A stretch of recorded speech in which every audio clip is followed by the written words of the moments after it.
Eu quero dar uma resposta a algumas pessoas que aparecem na mídia falando a respeito de religião.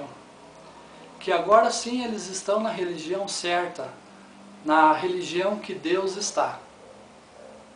Infelizmente, muitos são enganados.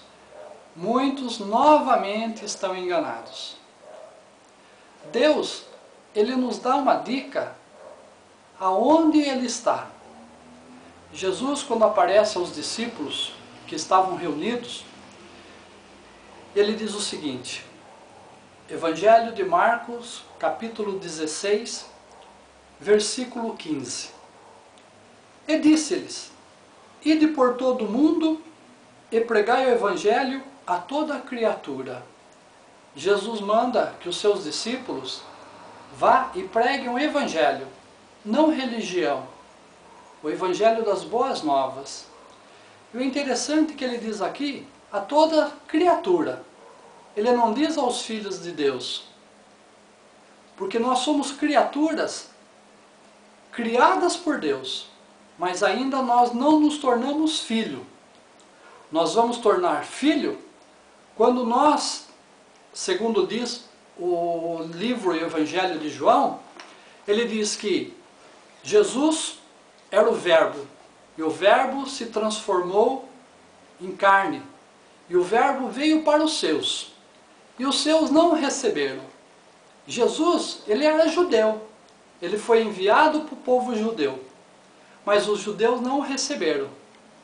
Quando o povo judeu, que era o povo da promessa de Deus, não aceita Jesus, então Deus diz o seguinte, bom, não aceitaram, ele veio para os seus, mas os seus não o receberam. Então, a todos quanto o receberem, Deus deu o poder de se tornarem filhos de Deus. Você vai ser filho de Deus quando você receber Jesus, quando você o aceitar, quando você disser, ó Senhor, eu aceito o seu sacrifício na cruz, que morreu no meu lugar, eu aceito esse sacrifício. Aí sim, a Bíblia diz que existe um mistério nessa aceitação.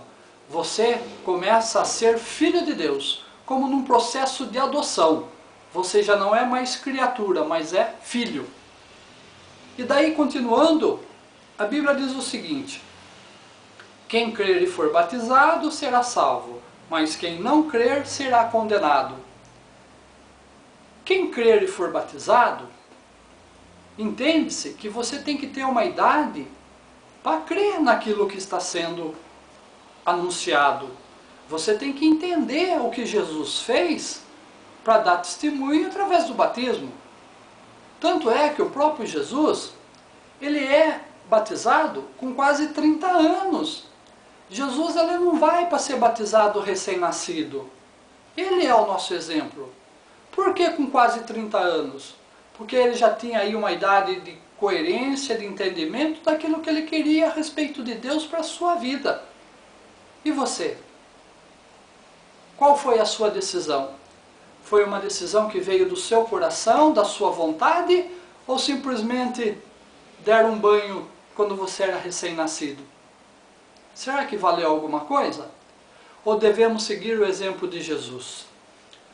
Outro exemplo que ele dá aqui, falando de religião, do lugar que fala realmente da palavra de Deus e da vontade de Deus, ele diz, quem não crer, você pode não crer. E a Bíblia diz que quem não crê está condenado, está fora da visão, do projeto de Deus. Não quer. E ele diz assim, e estes sinais hão de seguir os que crerem em meu nome. No nome de quem?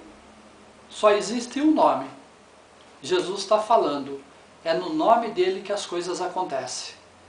É por ele, somente dele e através dele que o milagre acontece. E aí ele diz que no nome dele expulsarão demônios, falarão novas línguas, pegarão em serpentes e quando beberem alguma coisa mortífera não lhes fará mal algum. Imporão as mãos sobre os enfermos e os curarão. Estes sinais acontecem na religião que Deus está. Na igreja que Deus é pregado na sua verdade, na sua essência, esses sinais acontecem. Sabe por que acontece? Porque Deus, Ele quer libertar o povo.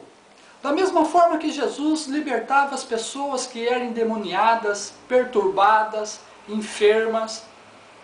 Da mesma forma, Deus continua fazendo hoje, através dos sinais, numa igreja, num lugar aonde Ele é o Senhor verdadeiro, Ele é o único Senhor.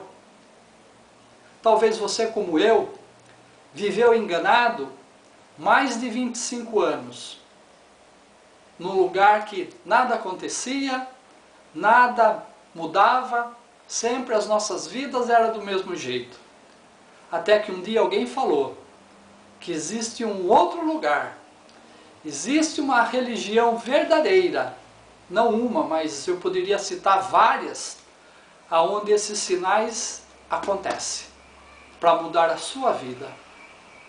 Aquele que roubava não rouba mais, aquele que bebia não bebe mais, aquele que fumava não fuma mais, aquele que era enfermo é curado pelo poder de Deus, é liberto do vício e principalmente, ao invés de chegar diante de uma câmera e dizer, ah, eu sou ex-isso ou ex-aquilo, a única coisa que Deus quer é que você seja como eu, um ex-pecador, salvo pela palavra de Deus, que é o poder de Deus. Como Paulo diz, não me envergonhe do Evangelho, porque ele é o poder de Deus para a salvação de todo aquele que nele crer. Romanos, capítulo 1, versículo 17, você vai descobrir o poder de Deus através do Evangelho, não da religião. Se a sua vida continua a mesma, faça um teste. Vá numa outra. Procure se informar. Jesus, ele diz que nós devemos aprender dele. Aquele que tem peso, aquele que tem angústia, aquele que tem um fardo na sua vida, ele fala, vinde, aprendei de mim, porque o meu jugo é suave e o meu fardo é leve. Aprenda de Jesus. E você vai encontrar e ter um verdadeiro encontro com o Senhor numa religião que pregue a palavra de Deus com verdade. Faça a experiência. Busque e vá mudar. Mude para o melhor. Amém?